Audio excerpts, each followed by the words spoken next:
이번 장마는 역대급으로 늦게 시작했습니다. 늦어진 만큼 장마철이 더 길어지거나 더 강한 비가 오는 건 아닌지 걱정이 나오는데요. 공항진 YTN 재난자문위원과 자세히 전망해 보겠습니다. 어서 오십시오. 네, 안녕하세요.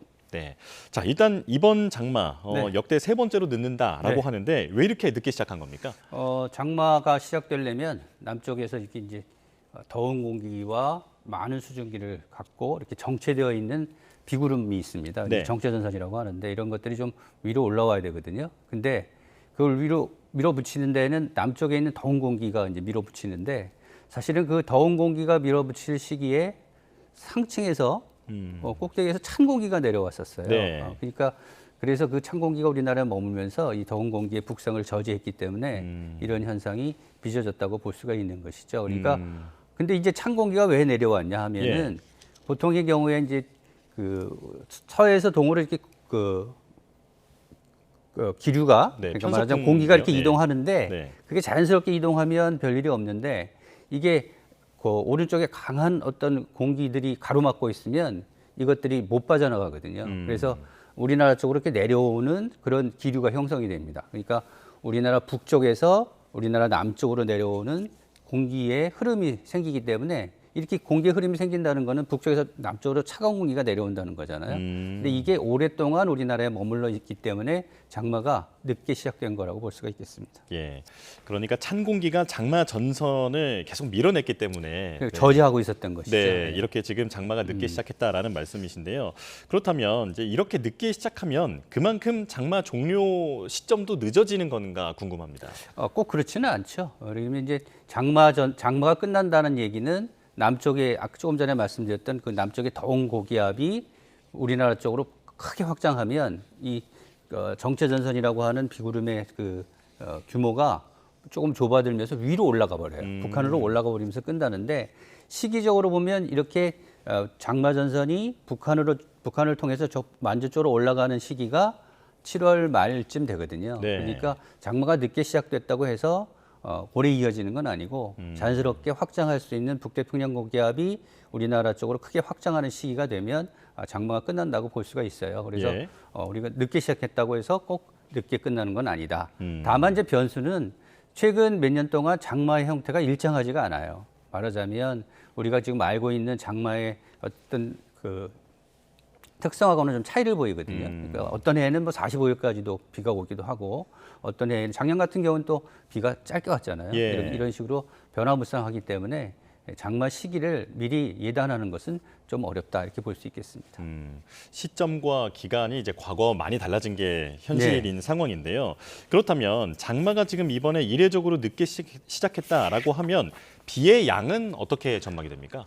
최근 이제 좀 전에도 얘기했듯이 형태가 이제 일정치는 않지만 그래도 어떤 공통되는 특징을 본다면 비가 짧은 시간에 강하게 쏟아지는 형태는 계속 나타나고 있어요. 네. 그래서 사실은 장마철이 시작되면 비구름이 오랫동안 우리나라에 머물기 때문에 공기가 좀 차갑게 식기 마련이잖아요. 근데 최근에는 그렇지도 않고 폭염 속에 또 폭우가 쏟아지고 폭염 속에 폭우가 이어진 다음에 다시 폭염이 오는 뭐 이런 형태로 이어지기 때문에 장마철에 어떤 내리는 비가 점점 더 강하게 내릴 그럴 가능성은 있거든요. 실제로 지난해만 해도 장마 기간은 짧았지만 내리는 비는 아주 강했습니다. 그래서 작년에 보통 이제 100mm 이상의 시간당 100mm 이상의 비가 내린 경우가 작년에 13번이나 되거든요. 보통 이제 시간당 100mm 이상의 비가 내린다고 하면 뭐 몇백 년, 뭐 100년이나 200년에 한 번 나타나는 경우가 있냐 이렇게 예전에 해석을 했는데 최근에는 이것이 이제 매해 나타나고 있어요. 그래서 아마 올해도 장마 기간뿐만 아니라 장마가 끝난 뒤 8월에도 폭우가 쏟아질 때는 이렇게 시간당 100mm 이상의 극한 호우가 쏟아질 가능성이 커서 미리미리 대비를 하시는 게 좋겠습니다. 예, 언급하신 것처럼 뭐 1시간에 100mm씩 쏟아지는 그런 기록적인 호우가 갈수록 더 잦아지는 것 같은데요. 네네. 이게 기후 변화의 영향일까요? 그러니까 한마디로 얘기하면 비가 많이 온다는 얘기는 수증기 공급이 그만큼 강하게 온다는 얘기죠. 그러니까 수증기가 온다는 거는 결국은 우리나라 남쪽의 바다 아닙니까? 우리가 삼면이 바다이기 때문에 바다에서 많은 수증기들이 올라오게 되는데 문제는 이 바다가 점점 더워진다는 거죠. 바다가 뜨거워지면 그만큼 많은 수증기들을 공기 중에 내뿜게 되고 이 공기 중에 있는 수증기가 우리나라 쪽으로 올 수 있는 가능성이 커지고 그리고 이제 또 하나 특징은 그 북쪽에 있는 공기와 남쪽에 있는 공기가 성질이 좀 다르잖아요. 예. 성질이 달라서 그 두 공기가 마주치게 되면 이제 커다란 그 위아래에 어떤 큰 흐름이 생기고 그래서 비가 많이 오게 되는데 이 두 공기의 성질 차이가 점점 커져요. 그러니까 예전에는 짧게 이루어졌던 순환이 지금은 더 크게 이루어지는 거죠. 그러니까 크게 이루어진다는 얘기는 뭐냐면 그만큼 빠르게 상승하는 공기 때문에 구름의 양이 크게 발달하고 비가 많이 오고 그러니까 수증기 공급도 원활한 데다가 대기의 불안정도 강하기 때문에 이런 현상 때문에 앞으로도 이 극한호우는 계속될 가능성이 크다 이렇게 볼 수가 있겠습니다. 예. 지난해는 또 많은 시민들이 놀랐던 게 밤에 갑자기 비가 엄청나게 많이 쏟아지거나 네네. 네, 그리고 말씀하신 대로 아주 짧은 시간에 기록적인 호우가 쏟아진 경우가 많았는데요. 올해도 이런 부분은 주의해야겠죠. 그렇죠. 예. 보통 이제 야행성 비가 이제 강하게 오는 경우가 이제 흔한데 이 이유는 낮보다는 밤이 수증기를 공급하는 조건이 좋아집니다. 그러니까 가로막는 것들이 많이 사라져요. 그러니까 낮에는 막 그 공기가 뒤섞이면서 기류를 좀 공기의 흐름을 좀 막는 그런 흐름들이 좀 있는데 밤에는 이런 것들이 좀 가라앉거든요. 그러니까 밤 사이에 많은 비가 쏟아질 가능성이 커지면 많은 수증기들이 공급이 되고 이제 공급이 되면 이 자연 현상이라는 게 한번 강해지면 점점점 강해지는 그런 추세 이런 게 있잖아요. 그래서 새벽 쪽에 많은 비가 쏟아지고 그 수증기가 들어오는 길이 우리나라로 열리면 이때는 정말 뭐 1시간에 100mm 이상의 큰 호우가 밤에 이어지고 밤에 이제 비가 이어지면 참 걱정이 뭐냐면 밤에 이어지면 대응하기가 어렵잖아요. 그러니까요. 예, 뭐 구름을 직접 눈으로 보는 것도 아니고 물론 이제 요즘에 레이더를 통해서 보긴 하겠지만 그래서 이동하기도 어렵고 그래서 이렇게 밤에 쏟아지는 집중호우의 형태는 올해도 나타날 가능성이 크고 이에 따라서 그 전날 밤 그러니까 말하자면 이제 확률적으로 비가 많이 올 수 있는 가능성이 커지는 밤에는 미리 이러한 거에 뭐 대비를 해야 되는데 뭐 이제 대피가 어디로 대피해야 되는지 언제쯤 대피를 해야 되는지 이런 것들을 지자체가 좀 면밀하게 생각을 좀 해야 될 것 같습니다. 예. 그런데 요즘 시민들이 헷갈려하는 게 장마라면서 해가 왜 이렇게 쨍쨍해 이런 얘기도 네. 많이 하시고요. 네. 그리고 이제는 그 장마가 한 달 내내 비가 오는 게 아니라 중간중간 내리기도 하는데 기상청은 이걸 또 장마라고 하더라. 많이들 헷갈려 하시거든요. 네. 과거에 우리가 알던 장마와 현재의 기상학적 개념의 장마 어떻게 다른 겁니까? 뭐 장마라고 하면 보통 분들은 이렇게 생각하죠. 비가 오랫동안 지루하게 내리는 기간 네. 뭐 이렇게 생각하잖아요. 근데 이제 이 장마의 형태가 점점 바뀌는 거죠. 좀 전에도 제가 얘기 드렸지만 최근 6년 동안 장마 패턴을 봐도 일정한 패턴이 없어요. 그러니까 뭐 비가 한꺼번에 많이 쏟아지다가 또 아니면 지루하게 이어지기도 하고 이런 식으로 바뀌니까 이제 기상학자들도 이게 그냥 두고만 볼 수가 없잖아요. 그래서 네. 기상학자들이 모여가지고 장마철을 어떻게 정의할까 뭐 이런 식으로 이제 연구에 논의를 거친 다음에 올해 이제 결론을 냈는데 원래 장마라고 하면 남쪽에 어떤 북태평양 고기압이라는 커다란 그 더운 공기 그리고 북쪽에 찬 공기가 마주치면서 생기는 아까도 말 이게 정체전선, 이 정체전선이 영향을 줄 때를 장마라고 했는데 지금은 이 정체전선뿐만 아니라 남쪽에서 올라오는 더운 고기압과 북쪽의 찬 고기압이 만나서 생길 수 있는 여러 가지 가능성. 예를 들면 네. 뭐 갑자기 비구름이 발달하다든지 아니면 예전처럼 정체전선에서 비구름이 지난다든지 또는 태풍으로 인해서 태풍에 많은 수증기가 공급된다든지 이런 것들이 함께 영향을 주어서 우리나라에 비가 쏟아질 가능성이 높은 기간이라고 보는 거죠. 그러니까 예. 장마철이 조금 변화가 된 건데 그만큼 우리나라에 영향을 주는 공기의 성질 그리고 특성들이 많이 바뀌고 있다 이렇게 볼 수 있겠습니다. 예. 이제는 우리나라에서 나오는 과일들도 그 더운 지역에서 나오는 과일들이 이제 그렇죠. 생산이 북쪽으로 되는 것처럼 올라갔죠. 예. 네, 이제 아열대 기후로 바뀌고 있다라는 이제 증거가 될 것 같은데요. 자, 유럽 얘기해 보겠습니다. 지금 더위가 심상치 않다는데 프랑스 그 당국의 발표에 의하면 유럽에서 더위 때문에 평년보다 1000여 명이 더 숨졌다 이렇게 얘기를 하더라고요. 네네. 얼마나 더운 겁니까? 유럽의 더위는 사실 참 상상하기 좀 어려울 정도의 더위입니다. 왜냐하면 네. 우리나라의 가장 기온이 높게 올라갔을 때 그러니까 서울의 경우는 40도가 안 되거든요. 39점 몇 도로 기록을 하는데 근데 지금 유럽에서 나타나는 기온은 40도가 넘습니다. 그렇군요. 40도가 넘어서 뭐 철로가 녹고 뭐 이런 식으로 표현도 하고요. 그래서 굉장히 심한 그런 열적인 충격을 주는 거죠. 예. 사람들한테. 그러니까 유럽에서 이렇게 조사를 해봤더니 그러니까 날씨로 인해서 더 숨질 가능성이 높은 사람들이 1,000명이 넘었다 이런 얘기죠. 추가적으로 1,000명이 날씨 때문에 죽었다는 게 아니고 날씨로 인해서 사망한 사람들이 더 늘 수 있다. 근데 그게 1,000명 이상이 됐다라고 보는 거죠. 근데 이렇게 40도를 넘는 폭염이 오면 사실은 우리 체온이 36.5도잖아요. 네. 체온이 40도 가까이 올라갈 수도 있기 때문에 열 충격으로 인해서 큰 피해를 가져올 수밖에 없는 것입니다.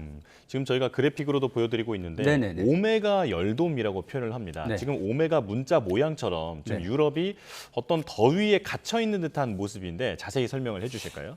이제 우리나라도 이 남쪽에서 올라오는 덥고 습한 공기가 더위를 몰고 오잖아요. 네.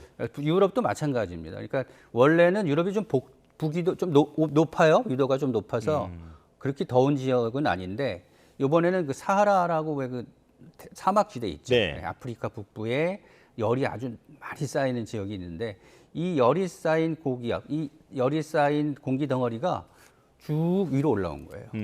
올라와서 서유럽을 강타하고 그런데 이 공기 덩어리가 위에서 내려오는 그 공기 덩어리도 있거든요. 그러니까 올라가면서 꼼짝을 못 하는 거죠. 이 공기 덩어리. 네. 근데 평소 같았으면 처음에도 얘기했지만 서에서 동으로 가는 이런 공기 흐름이 원활할 때는 상관이 없는데 이게 원활하지 않으면 이렇게 오메가 형태로 이렇게 휘어지는 그런 공기 흐름들이 생기는 거죠. 그러니까 아까 봤듯이 이렇게 남쪽에서 이렇게 오메가 형태로 생기면 이게 갇히는 거죠. 공기가 예. 갇혀서 빠져나가지 못하는 거죠. 그러니까 우리가 왜 몸에도 그 이제 동맥경화 같이 피 흐름이 일정치 않으면 원활하지 않은 병이 생기잖아요. 예. 그러니까 이 공기도 이 바람의 그 기류의 편안한 흐름이 이어지지 않으면 한 곳에 갇히면 큰 일을 벌이게 되는 거죠. 근데 이 다행스러운 것은 이 열돔이 그 자리에 그대로 있지 않고 조금씩 서쪽으로 이동을 좀 했어요. 그래서 예. 처음에는 서유럽에서 열돔 현상 때문에 아주 높은 기온이 기록됐는데 지금은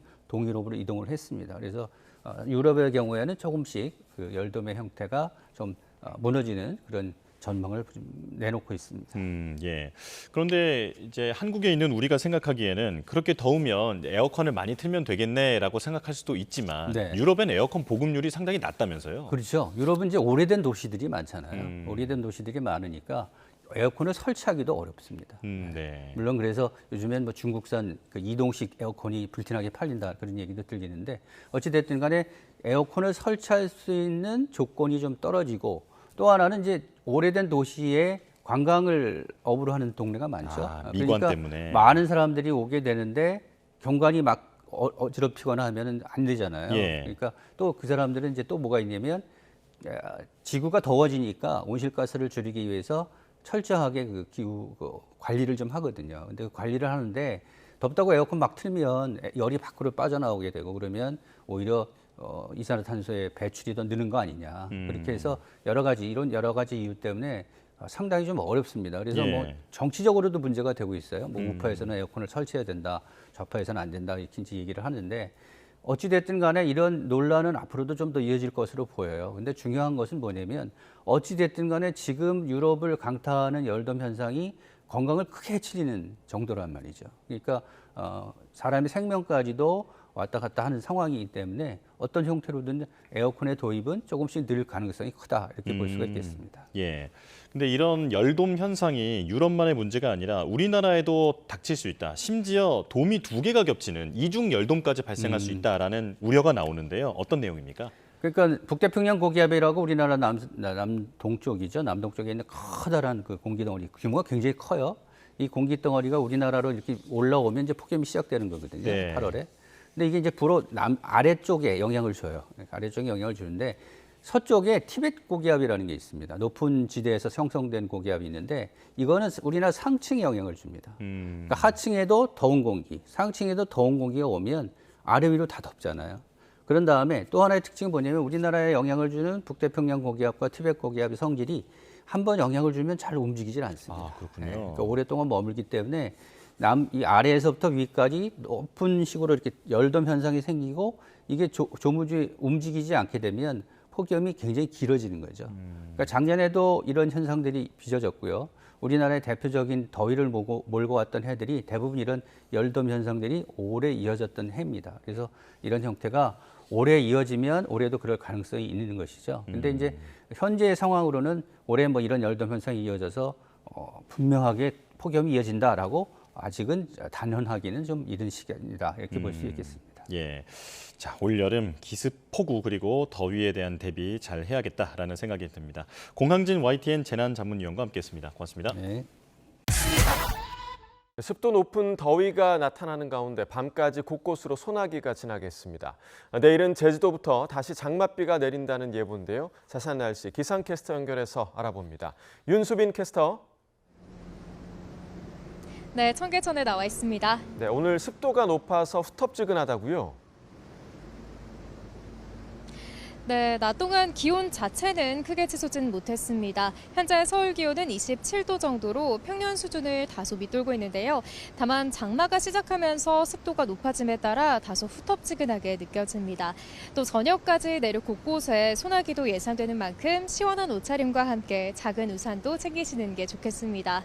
연일 낮더위가 이어지면서 대기 불안정이 심해지고 있습니다. 오늘에 이어 내일도 중부와 경북 북동부에는 5에서 40mm의 요란한 소나기가 지나겠고요. 또 정체전선상에서 발달한 비구름의 영향으로 내일 오후 제주도부터 다시 비가 내리겠습니다. 내일 아침 기온은 오늘과 비슷하거나 조금 높겠습니다. 내일 서울 아침 기온 21도, 부산은 20도로 출발하겠고요. 한낮 기온은 서울과 전주, 대구 모두 30도까지 올라서 덥겠습니다.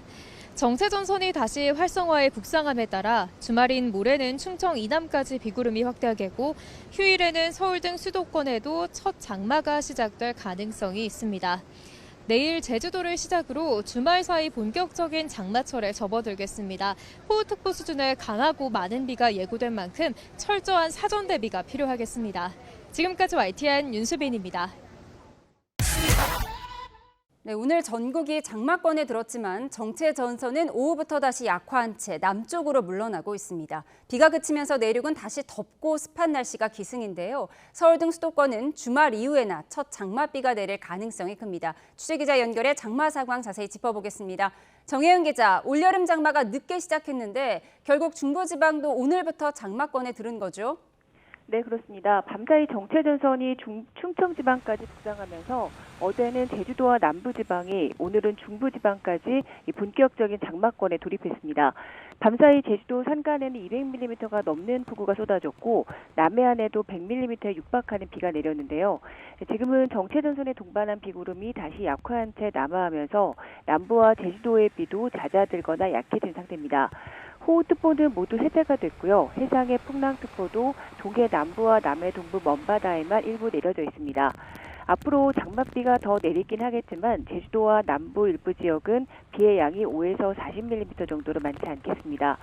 다만 밤사이 이미 많은 비가 내리면서 제주도와 남해안은 지반이 약해진 곳이 많습니다. 적은 비에도 피해가 발생할 수 있는 만큼 주의가 필요합니다. 또 서울 등 수도권을 비롯한 중북부 내륙은 대기가 불안정한 가운데 돌풍과 우박을 동반한 요란한 소나기가 내릴 수 있습니다. 주변 시설물 점검과 농작물 관리에 유의를 해주시기 바랍니다. 장마 시작과 함께 수도권의 폭염특보도 해제됐는데 더위도 주춤하는 건가요?